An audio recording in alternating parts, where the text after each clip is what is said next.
And I wait because I used to say there is someone for everyone, and God will use whoever is supposed to be with you in your life, right?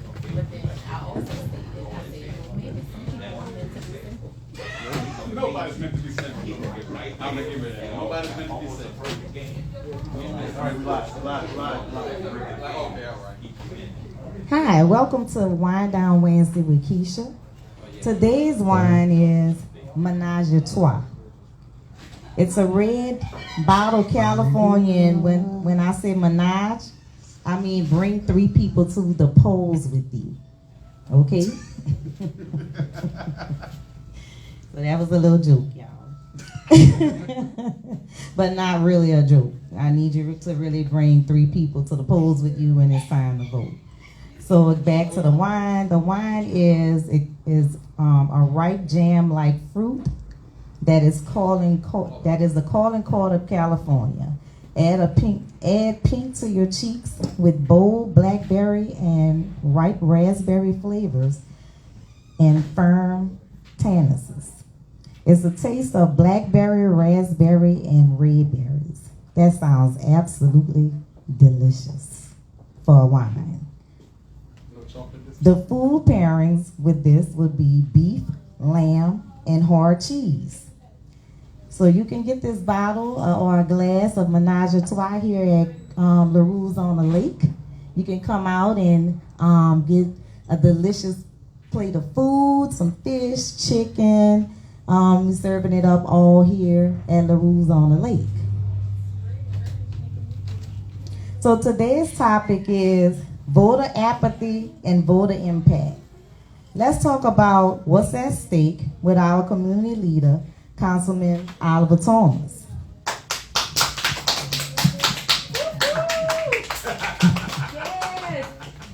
So I want to talk about today what are 10 reasons that are important why we should vote. So one of the reasons are voting is actually the foundation of our democracy. We're founded on democracy. And another reason is without voting, we tend to lose our rights. So we're going to talk about some of these things tonight. And I have this young fellow here that has agreed to keep me company today. I'm gonna vote for you. So for those of most of the viewers or these young folks that don't really know who you are, can you tell them a little bit about who you are? Oliver Thomas, I'm the current council member for District E, which is in landmass, it's the largest part of this city. As a matter of fact, every part of my district is in the 9th Ward, which is one of the largest municipal districts in the Gulf South, if not the state. I was born and raised in the Lower 9.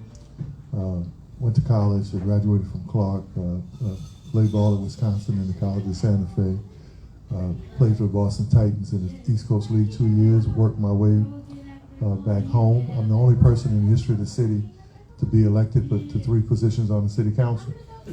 District B, Uptown, council president during those Katrina days, and then got reelected again to District E, the community that I come from. I have 3 kids, 2 grandkids, 1 wife, and a whole lot of people in the community that I love.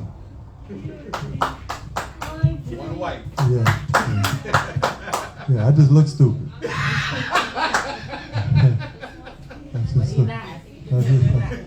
just look stupid.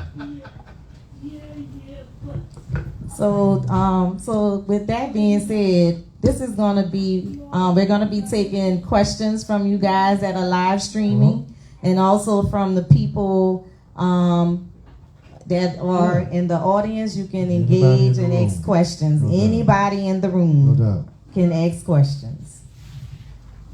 So, Councilman, my question is, we've been talking a lot about this Agenda 47, Project 2025, and that most of those those policies have already actually taken place. Yeah, I mean, you know, well, we've gone through black codes, Jim Crow, Mason-Dixon policy below in southern states. When Ronald Reagan talked about giving the power back to the states, that was part of Newt Gingrich's Contract for America, an example of this Project 2025. I think people are too focused on Project 2025 and less focused on who gets elected and who constructs policies and laws in terms of how we're governed. You know, I did a whole spoof, I wrote a spoof on New Orleans 2025, which counted Project 2025. It was 14 different points about how we empowered the African American community academically, socially, economically. And so while people are scrambling and they're afraid of Project 2025, what they ought to be more concerned about is getting out and voting and making sure that the right people get elected, so no matter what the project is, that they can't enact it. An example, if Trump or conservatives are elected, then they get to appoint judgeships, Supreme Court judgeships. I mean, look what's happened with this conservative Supreme Court. They roll back Roe versus Wade. There's potential to challenge and change voting laws. And if you study the history of this country, you know, after the Emancipation Proclamation, where people thought they were free, southern states had constitutional conventions which further disenfranchised African Americans. You had like Landry Parish in Louisiana, right? An example. If you were a free black, you couldn't own a house, or if you rented, you had to rent it from somebody else. You had, I think, the Maryland Entertainment that said that you could be an entertainer, but you had to be contracted by someone white in order for you to get paid. You could be a journalist or a writer, but you couldn't have your own paper. And the courts would back that up. In Louisiana, you have non-unanimous jury, something that we got rid of. So Project 2025, you know, the likelihood of that happening is nil to none. But the likelihood that if we don't vote, that someone gets elected and people get elected, to stack the court system, Supreme Court, appellate courts, our southern legislators. When you look at, especially when Ronald Reagan said, give the law back to the states, that was so that state houses could determine the power of what would happen to their constituency. And an example, you have Jim Crow laws that have never been taken off the books in southern states. So what if conservative legislators wanted to say, okay, these laws now stand again, right? What if they wanted to reverse non-unanimous, okay? So I'm more concerned about who we vote for, and in this presidential election, if Donald Trump doesn't win, then Project 2025 doesn't have an opportunity because it doesn't consolidate unnecessary power in the executive branch. A portion of Project 2025, one of the things that scares me the most is that it's something that's already happening. How conservative and southern legislators, or conservative legislators around the country, are looking at voter rolls and how they can purge them based on who they consider active or inactive voters. I'd rather be talking about that than a 900-page plan that ain't probably never gonna happen. All right, but we fall for the bait, right? It's just like when I did my New Orleans Project 2025. There were political haters who said, Oliver Thomas is supporting Project 2025. They fell for it because then it got attention. And when people started to read it, they was like, oh, no, Oliver's piece is the exact opposite of that. He's talking about how to empower his own people. And I had over 1 million people who read it about African-American economic and social empowerment, about how we strengthen our community. So, yeah, I mean, you know, somebody who is against you is always going to have a plan against you. That's never going to happen. There'll be another plan at some point, somewhere in America and somewhere in the world. But one thing we do know is if the people who support that kind of stuff are not elected, then it's very difficult for them to enact it.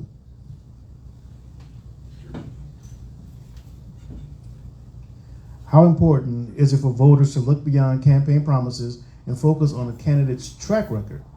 I'm first of all, thank you for saying that. I believe in that totally, right?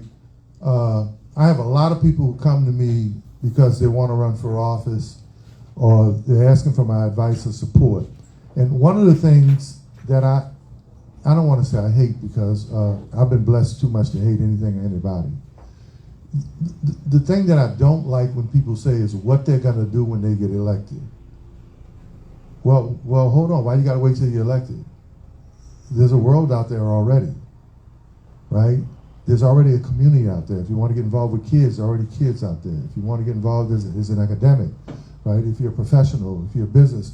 So I really am very uncomfortable when folk come to me and they say, when I get elected, I'm going to do this. Well, okay, well, what you doing now? What did you do already? So when you talk about track record, I don't just want to know, especially for people who offer themselves, I don't just want to know what your policy agenda will be.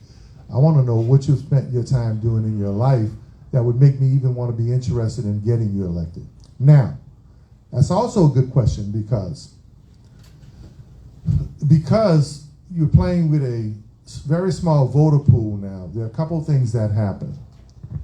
And when track record is important, I know an example now where people will allow a politician to say they're for something, but they voted against that something that you were for. And I've watched it happen recently, where someone who says they're for us, black folk, Reverend Baker, but they voted against every issue for us that came up. And some of us are considering supporting them. Well, if you're for me, then your vote should be for me. I'm for economic development for black folk, but you voted against every contract for a black contractor, or a black woman, or a black businesswoman. So how can you be for that if your vote doesn't show that you are? So track record, then public policy is extremely important. I've been legislator of the year 3 times. I won awards in terms of legislation. The legislation and the laws is where it is because the law can say shall or may. You know, the law could say, as it relates to African American wealth and home ownership and economic development, we may do something about that. And then my law is going to say we shall do something about that. I know one politician, I'm not going to name their name, but they gave the best speeches on how to help our community of anybody I've ever heard in my life.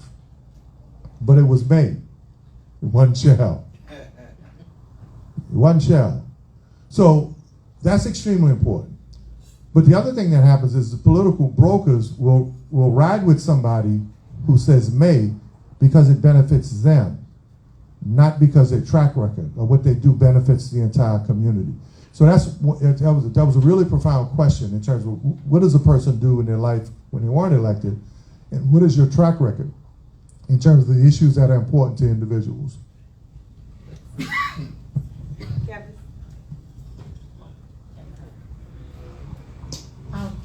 Being that we are a city that's rich in culture, we can move our people for, say for instance, just recently for a second line for someone that is even from our city. He's a great person who we love. However, we had the masses that came out.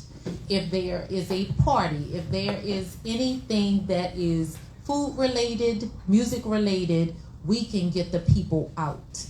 What can we do to get people to move when it comes down to us? Because it's about us. Great point. So we're the lowest when it comes down to education. We're the lowest when it comes down to health care.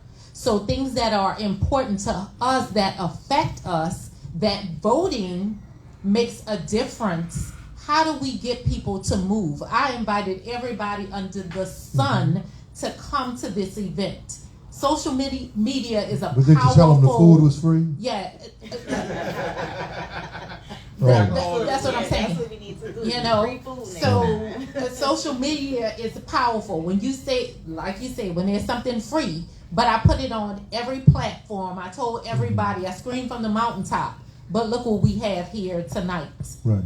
When it means something, when it makes a difference for us and ours. Because people don't realize that it makes a difference for not only us sitting here, but ours. But when one or two are gathered, right? And I was talking to Ms. Thomas earlier, who works here, about it's not really about how many. It's about what we manifest in our thoughts and we put out in the universe, right?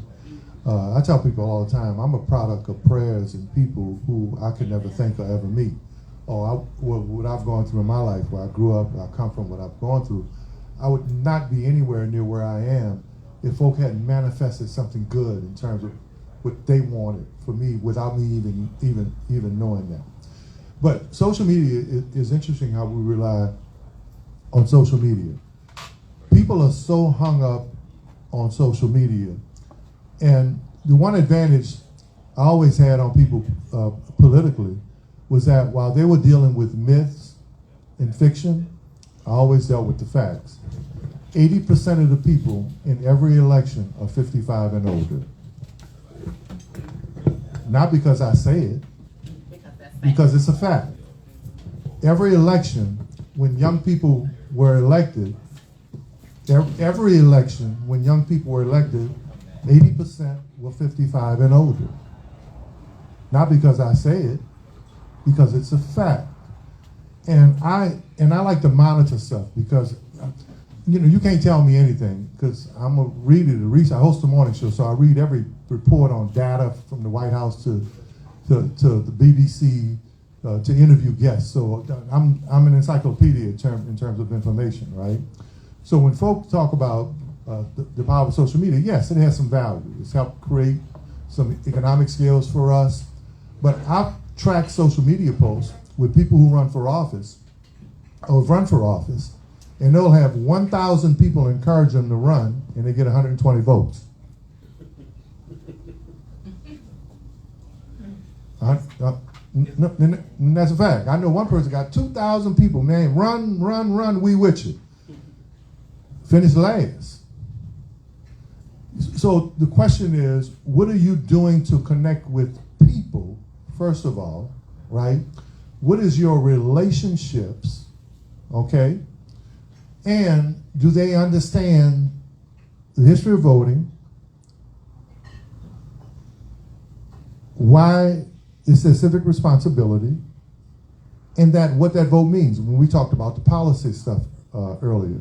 So when you talk about, and then in New Orleans, I wrote a piece several years ago called Democracy by Subtraction, which means that people are concerned, and everybody keeps talking about population or demographic change.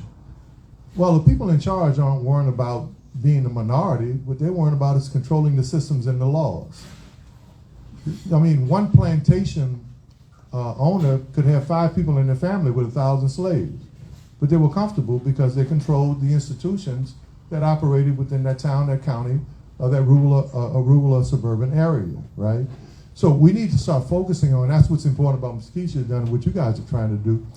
We need to stop dealing with trends and myths. And I'll give you one trend that whenever I talk to female groups about economic development, and this is why I get really tired of hearing people say something they don't know what they're talking about, right? Or they're giving you a trend, not the reality. Black women lead the nation in terms of startup business. But they don't tell you 6 months later they don't lead the nation in terms of stay up. So we celebrate the hollow victory, right? I think black women who start up should get the resources to stay up. But you'll see people champion these causes. Did we know that in the CNBC economic report in February, that it said in its title, black men and boys are being excluded from the nation's economy. Not because I say it, because I read the report. So, and then in our town, it's culture, symbols, rituals, and traditions.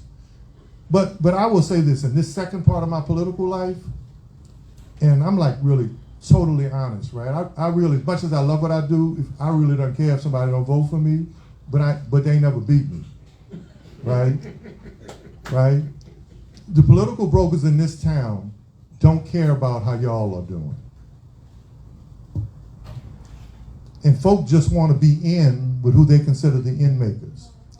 Because what you said is extremely important. 150 years later, we represent less of the nation's per capita wealth than we did 150 years ago. Post 150 years, Hispanics have surpassed us in home ownership by 10%. We celebrate black women, but there are reports that single black women, their representative per capita wealth is $5. Access to investment capital. 4 out of 5 black businesses didn't even apply to those federal loans because they didn't think they would get it because they'd been turned down historically, even when they thought their ledger, their sheet should qualify them. But we got to start having substantive conversations. There's got to be 2 beef patties, special sauce, lettuce, cheese, pickles, onions on a sesame seed bun. Social conditioning. There has to be conversations like this. It doesn't matter how many people, but how do we begin to condition people to begin to know their civic, their social, their familiar, their family, their cultural responsibility. So I'm sorry, I kind of went on, but those are just kind of a bunch of stuff in my head. Okay, we have a new guest joining us. Sir, could you please introduce yourself? Well, first of all, I'd like to say thank you so much for having me. My apologies on my tardiness. I was at another voter educational event and another one at the same time, so I'm happy to be here with you right now. My name is Ken Barnes. I am an attorney here in New Orleans. I practice in criminal justice, personal injury. Additionally, I am elected to be a member of the Orleans Parish Democratic Executive Committee out of Gentilly. So I have the pleasure of representing the Gentilly area for the Democratic Party, and I am here today. Thank you. Welcome, welcome. I am here today to look not nearly as good as Councilman O.T. or speak as eloquently as him, but additionally, thank you, Ms. Kecia Reed, for having me here today. I'm excited to be here, and I'm looking forward to answering your questions. Okay. I'll put you in the hot seat since Councilman took over, so I'll let you go. How do you think misinformation and disinformation affect voter engagement and trust in the electoral process? That's a really good question. I think before we get into how it affects, we should first diagnose why. Before we discuss how it affects, I think the first thing to discuss is why is it affecting? Why are people out here systematically distributing misinformation and disinformation? So misinformation, things that are wrong and not true. Disinformation will be to try to persuade you from where you're kind of guided, the information that you have. And the reason why that's happening is because our vote matters. And what they want to do is make sure that we do not use that power to vote. And as the councilman spoke to, a lot of people who are in power don't really care about how you're doing, but they care about maintaining power. So if they know that you care about how your street is maintained, how your drains are maintained, if you need to boil your water every time you want to take a bath, or if you have a grocery store within 2 miles of your home, and you're going to vote against their interests to make sure that they're lining their pockets, then they're going to do things to try to disenfranchise that. And that can be for people who are here and people who are abroad. So sometimes it's disinformation, misinformation is to try to dissuade or persuade people not to participate in the election, to vote for who is best for the community, but to vote for that person or their friend. And sometimes we have foreign actors like Russia, China, North Korea, and many other countries who believe that they have individuals that they can get elected in America who would care more about themselves as candidates, as politicians, than the people that they serve in the community. So that's why people are doing it. Now, how does that impact, right? Very often, I mean, we all saw everyone start saying, well, Kamala Harris is a cop, or she doesn't care about people, or there's this new thing going around where she was talking about the power that she has in her pen. And what she was speaking to was that she, with her pen as a prosecutor, she has the ability to affect people's lives. She can put someone in jail. She can remove them from the community. And that's a very important statement because that's speaking about the impact and the intention that she must have with every action. But in the communities that I have been a part of throughout my life, I see this conversation moving around where they're saying, well, she's a cop. She's trying to lock up black people. or she just want to put people in jail with her pen. And what that does is that leads a lot of people to not have faith in their politicians because they think everyone that is elected is out to get them and is not there for them, which gives permission to those politicians that I spoke about earlier who are out to get us or don't care about us to do the same that they've already suggested to be doing. But also what it does is it makes a lot of people not want to be involved. It makes them lose hope. And when people lose hope, they stop participating, which again perpetuates the fact that we will have politicians who are not effective for our community. So when it comes to disinformation and misinformation, it is being done to try to stop people from making sure that they have the government that they deserve. And the impact that it's having is it's leaving people with apathy. They don't want to participate. They don't believe that the system is there for them, and they really don't see a way out. And there is a way out. And that way out is making sure that we have policies and politicians that represent our needs, that aren't just from our community, but of our community and serve our community. Misinformation is started with the caveman. Misinformation is part of marketing. It's part of capitalism, disaster capitalism. Misinformation was Keynes versus Friedman, depending on with economic policy that you thought worked. It was Blackstone versus the guy in Britain who thought that the law was there to protect the elite, and Blackstone thought that the law was there to protect commoners and everyday people. So it's always been misinformation. Birth of a Nation in 1915, Birth of a Nation was misinformation. Every time you turn on your television and they tell you how good that thing tastes, but not that it'll cause cholesterol and heart disease, right, and blood pressure. That's misinformation. Tom Burrell's book, Brainwash, which talks about misinformation and propaganda determines our relationships, right?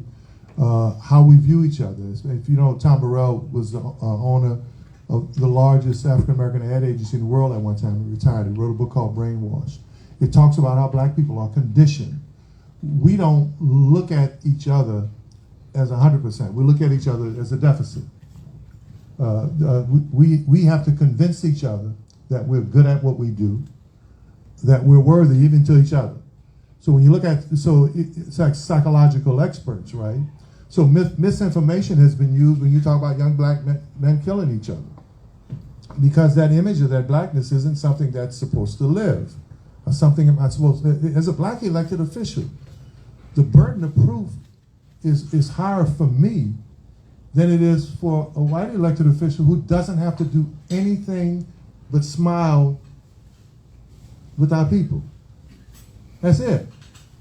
I've had people kiss and hug elected officials who are not black and be how we love you, we honor, thank you all for coming, and then they'll ask me when you're gonna get that pothole fixed. This is true. Yeah, but some of us take part in it. That's the problem with it. Because Malcolm talked about how can you unite with others until we unite with ourselves? How can you cooperate with others until you cooperate with ourselves? So misinformation has always been used to create distance between and that's not going to stop, because we've gone from capitalism to disaster capitalism. And the 2.5% who control the world and who control this country now have figured out that they can do well based on how bad we're doing. And you read Dr. Klein's book, The Shock Doctrine. He said you don't have to create a market economy where the middle class grows and small business flourishes. The 2% can do well based on something being blown up, torn up, or not worked up right.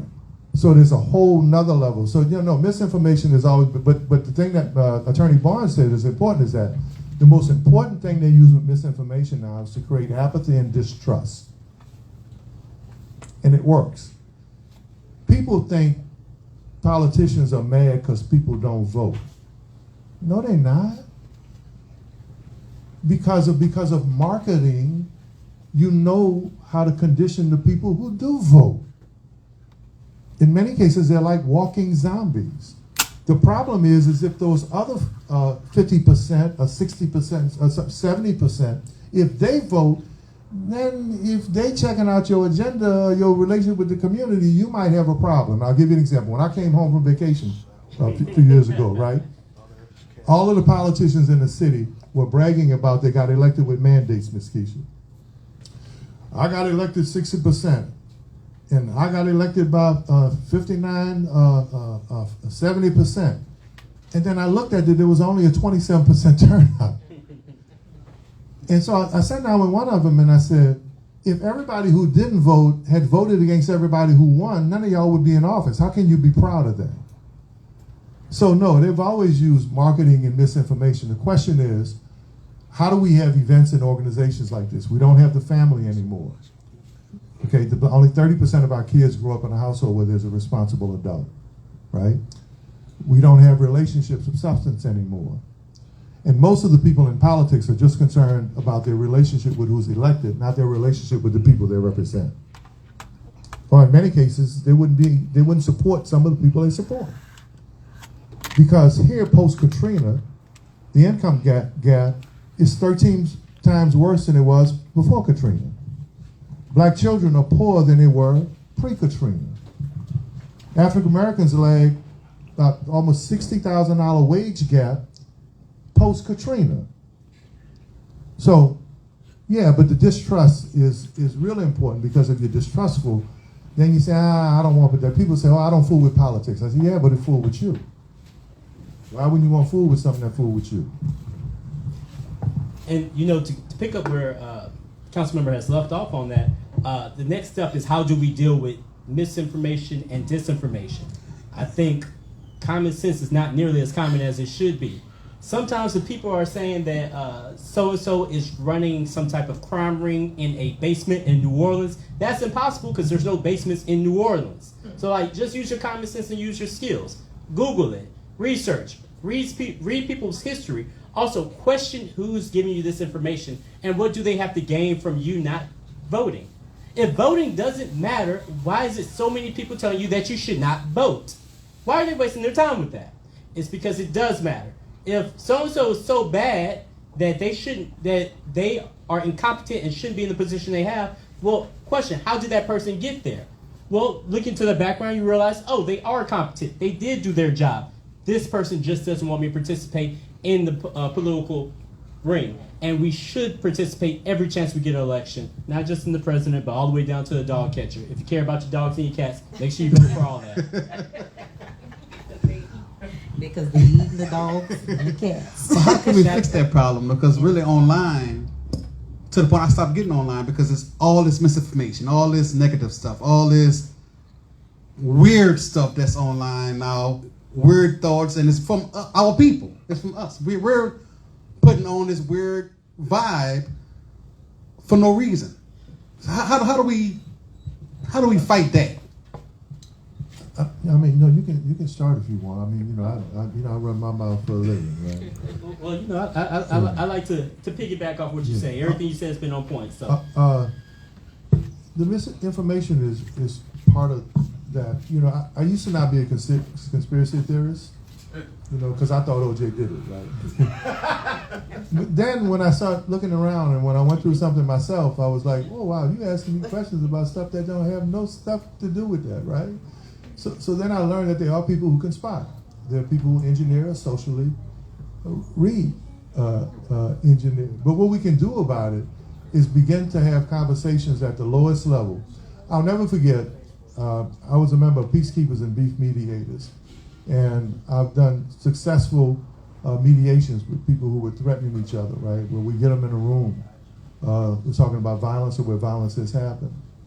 And what I found out was that a lot of the stuff, the beef ain't true, a lot of the politics isn't true, a lot of the stuff is only used to condition you to feel a certain way that the dominant culture, right, or the people who are in charge want you to feel. So most people are intellectually and socially lazy. Not because they're bad people, but because they would rather listen to someone or listen to something that gives them the easy way to think about something or have some thought about something than do their research on their own, right? It's why people can say, oh man, I don't like so-and-so. And you ask them why, I don't know. What did they do you? They ain't different. I just don't like them because that's the easy. Because to get to like them would mean you have to get to know them or something about them. So that kind of misinformation is part of an ultimate plan. The fewer people who have access to wealth, finances, political advantage, and social advantage are the few people who are insulated from the system.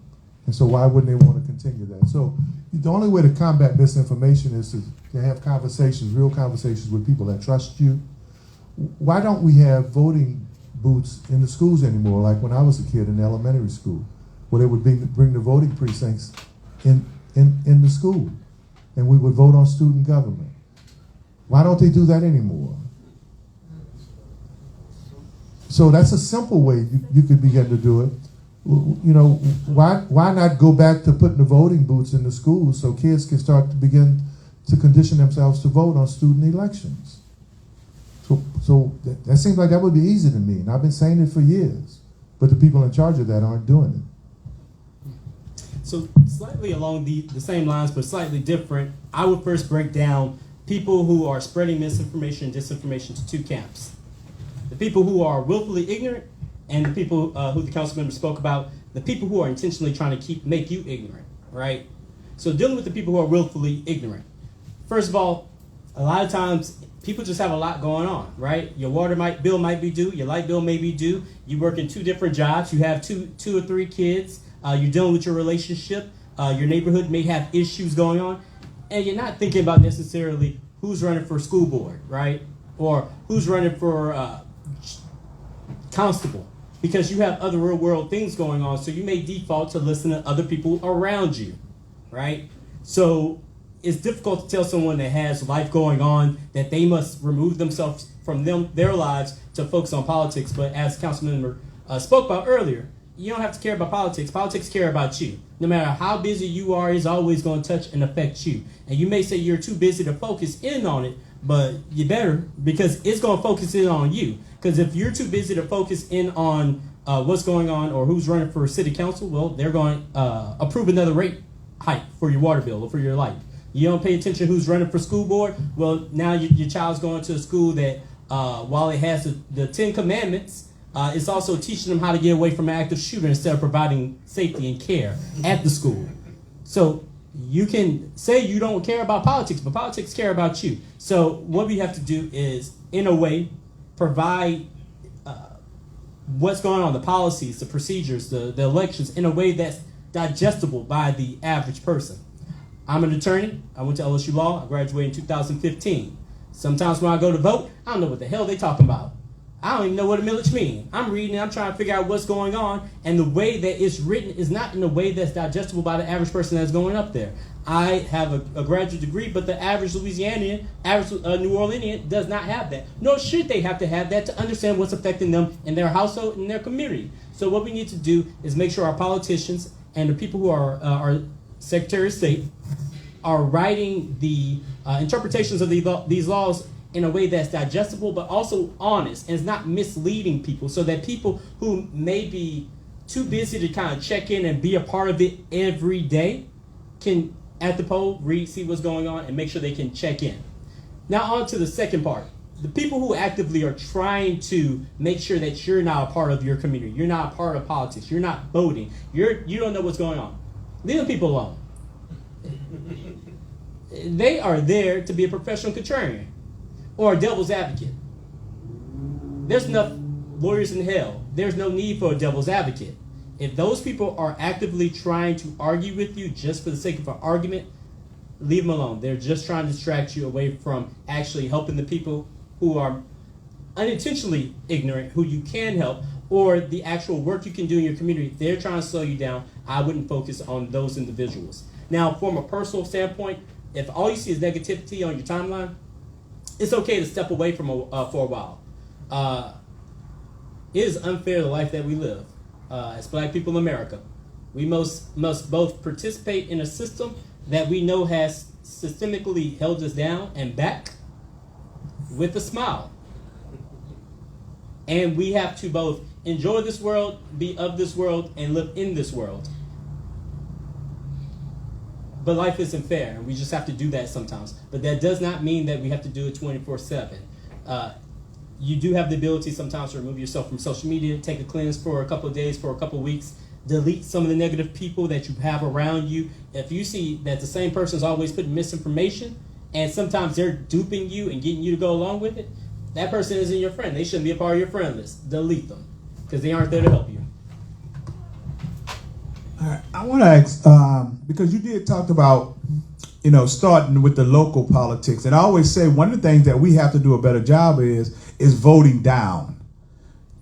Our issues in our community are basically in the down voting, not really the presidential, but it's more with our DAs and our attorneys and our school superintendents, which that's where most of our problems fall. So I was trying to see where would we start and who would we start with to really start to put that out a little bit more, because that's never anything of conversation. It's always when there's elections, it's always about the president, it's always about this. And what happens is that in Trump's case, he know how to sway our community. One thing he's talking about proposing a no tax on overtime.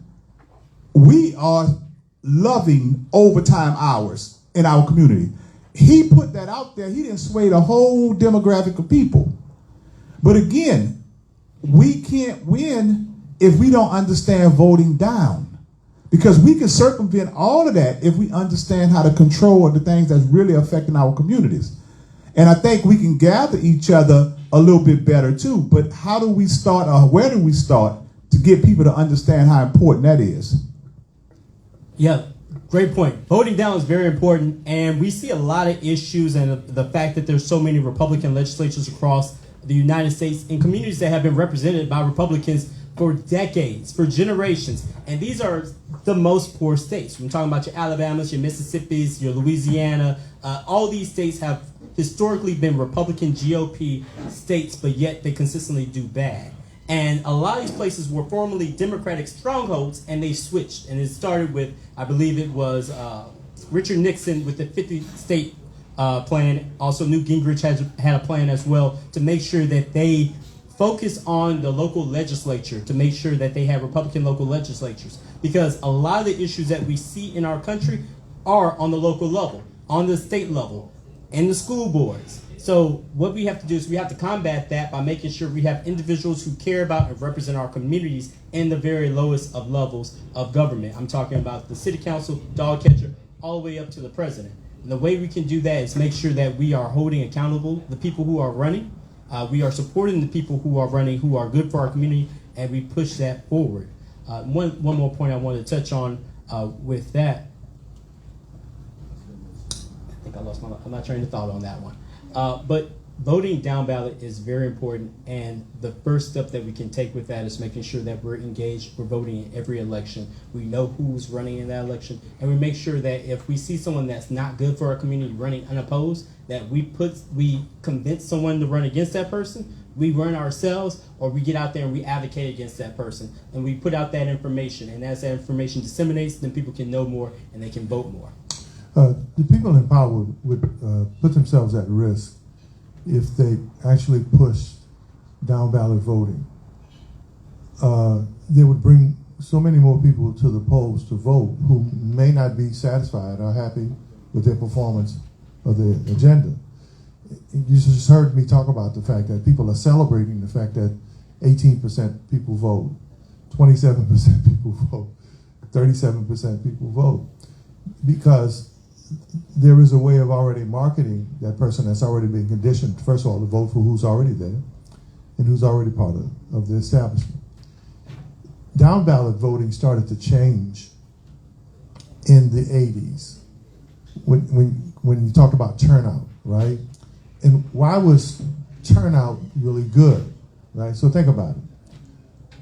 I'm the only elected official here, but other elected officials were probably invited. If you go to your church, you're going to only see elected officials around election time. I went to 20 community events once, because I'm pretty busy. I'm kind of out there, right? That's what I do anyway, even if I'm not elected.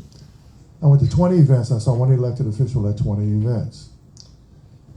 if elected officials would develop relationships with people at the lowest level, those people would be inspired or motivated to go to vote. Do you remember when the Dorothy May Taylors and the Dutch Boreals would walk through your neighborhood? Or they ever had the second line in the neighborhood, right? Or they'd be sitting in your church. That doesn't happen. It does not happen. So there has to be an effort from the people to say, hey, hold on a second. We expect more from the people in office in terms of visibility and seeing you in our community. And unless that happens, that is not going to happen. And I'll say it again, and I can say it because the data shows it. The people who control the system benefit the most when the fewest amount of people participate. Because those people have already been conditioned, right? And now you don't have the political groups like you used to have. You have political brokers now. You used to have political groups. I used to be a part of one of them, right? And what they'll do is they'll broker the relationship based on how that elected official helps them, not how they help the community. But if we start engaging kids, whether it's the folk in charge of voting, if they would start with the schools, bring the voting booths to schools so kids know they have to participate, have these sessions on why the judge is important, the magistrate judge is important, civil court is important, that clerk of court is important, then if there would be an honest effort to do that, then you would see that change. I use Sean Wilson's election as an example. In a state that's 33% black, we have one of the largest populations of African Americans of any state in America. I think there's only one with more than us, right? Mississippi, correct. So Sean Wilson couldn't make the runoff. Did you see the second line or the Get Out to Vote rally with all the black groups going through our neighborhoods asking people to come out to vote for Sean Wilson? No.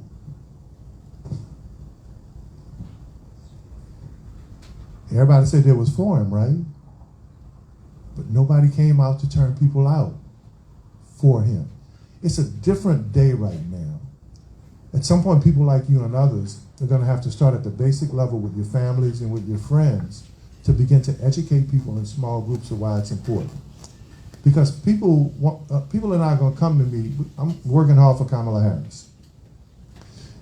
There's nobody going to come to me to ask me to call Kamala Harris because of something that happened on their block, in their house, in their neighborhood. But they're going to call me and say, hey, man, you know Judge so-and-so? Yeah, but you didn't even vote for Judge so-and-so. You didn't vote. That has to be an education process. It has to be a process where collectively we say that voting at every level matters, because all we have is special event voting now. Look at the drop-off. 50,000 people voted for president, 15,000 people voted for judge. That's crazy. And that's an example of why that's important. I agree wholeheartedly. We got to start on a very much ground level when it gets to affecting these small elections. It has to be a conversation with your son, your daughter, your mother, your father, your sister, your neighbor, the people in your church. It's those small conversations that lead people to go vote. I think to piggyback on the Sean Wilson point, there's more registered Democrats in Louisiana than Republicans. We can have a debate about if those are conservative Democrats, but still, there's enough Democrats who should have been able to make that election go to a runoff, but yet the conversations in the households to motivate people to go vote. There's enough black people in this state to have a statewide black elected official.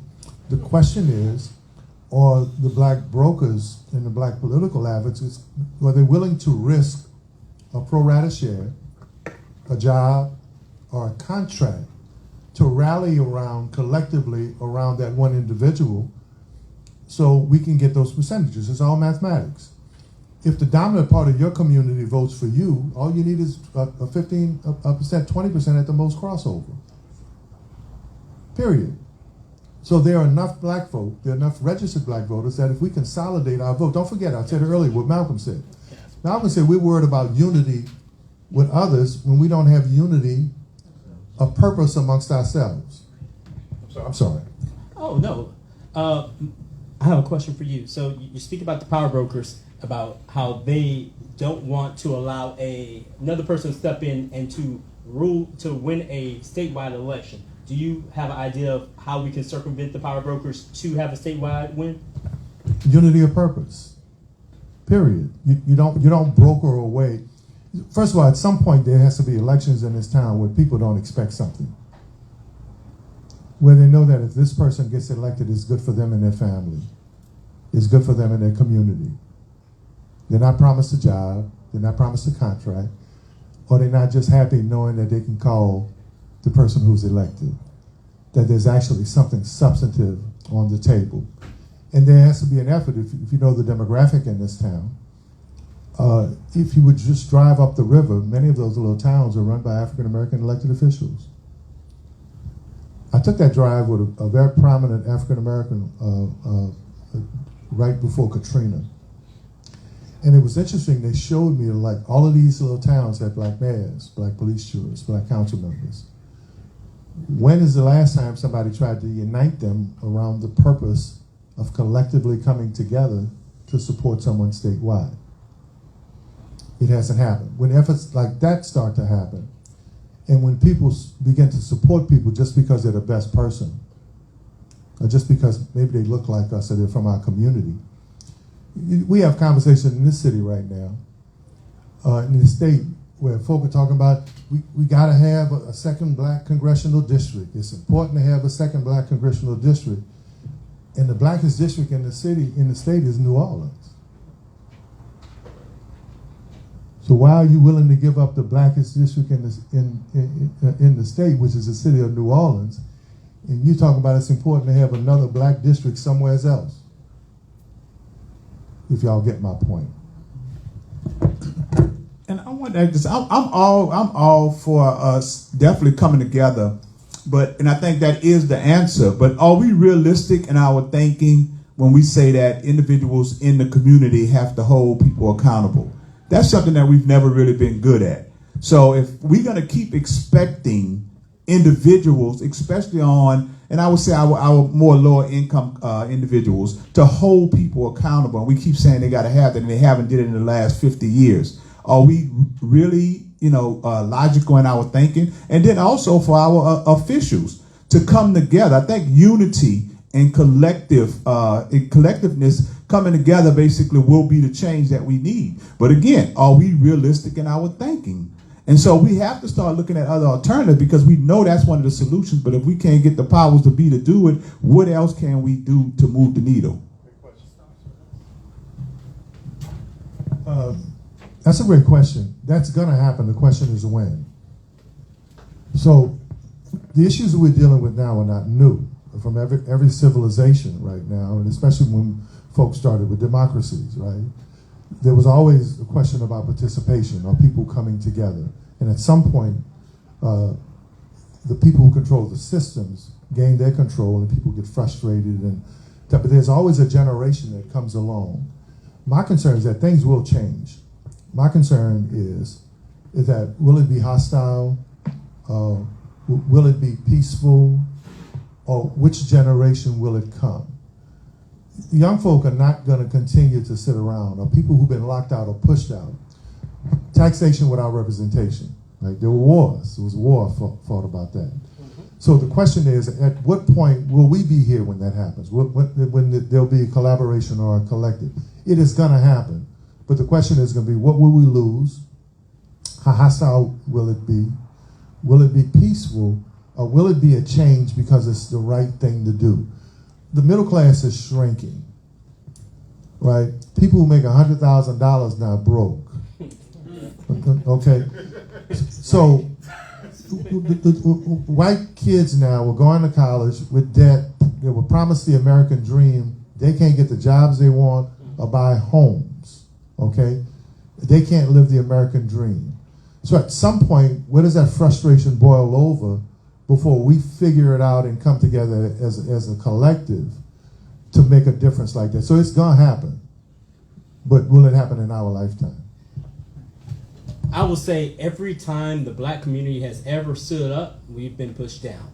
From Rosewood to Black Wall Street, to every time we've ever had some type of economic growth or we've had some political gain, we've always been put down. So I think it's very realistic for the black community, and not to say that the black community is monolithic and we all think the same. And you brought up a good point about the socioeconomics, from the people who are poor making six figures to the people who are poor making $10,000. There's a different level of a desire and needs that they're considering that motivates their vote and their actions. But still, we do have the shared experience of being black.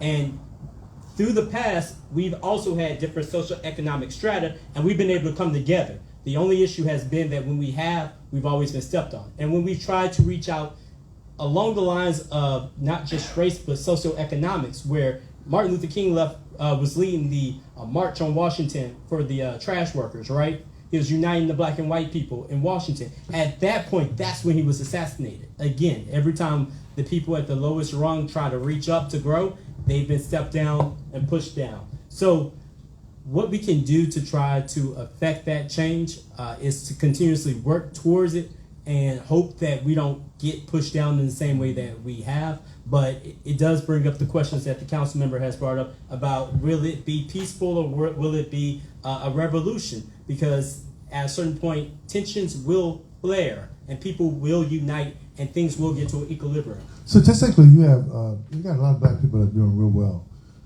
They make a lot of money. I participated last year in the Congressional Black Caucus Wealth Conference to take a look statistically at our wealth, where it is, right?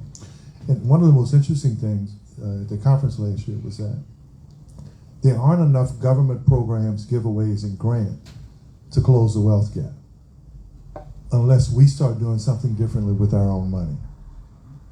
All right? In most communities, the money stays and circulates within their community days, weeks, months, not hours, right? In our community, it's hours. So if there isn't enough money and enough welfare programs and giveaways unless we become more conscious about who we spend our money and who we do business with, right? Now that's extremely important. So the solution is actually within us. It's how do we begin to condition us to know that LaRue is okay. It's okay to spend our money with a black businessman, a black businesswoman, to know that it's okay to hire an African American attorney. Not that folk don't, but we actually control that, right? So one of the things that integration did was it gave us the ability to spend our money where we wanted, and they took advantage of our ability to spend our money wherever we wanted. And we thought that assimilation and association was more important than maintaining wealth and financial independence within our community. Our spending power now is $2.1 trillion. We're the 11th consumer nation in the world, right? You close that gap. I spoke at the Alphas conference at the Hyatt earlier this year. And in my talk, I told them I'm not as concerned about the gap between whites and blacks as I am concerned about the gap between blacks and blacks. That gap amongst the black elite, when I talk about the black elite, right, they're pretty good. They got good jobs. They have some pretty good political relationships. And nothing about that lower class or middle class or working class has anything to do with their success of their relationships. So when we come back home, right, when our people are more than just a vote, but it's about a relationship, right? When we start to invest, I know African American millionaires in this town. They don't pool their money together. And they say they're friends with each other. But they've not done a joint project together, right? So our solution there is actually within our community, and it's going to happen. It's going to happen at some point. It has to happen at some point. But the question is, does the system implode, or is there a rebirth or a regrowth within that system? Yeah, and I do believe that group economics is the key. You know, group economics is the key. I think pooling, but again, I see us, and I just want to see why we don't. Again, what we have to do as people probably in a little bit better positions to put pressure on politicians or whoever it is to speak more on the group economics in the group, because I think that is the main thing that influenced politicians. That's a challenge of our time. Yeah, that's the Right thing that now. influenced the politicians I'm- because we already know who I'm- has the money to make the rules. I'm more concerned about economics than anything now. In this part of my life politically, what I've watched is 100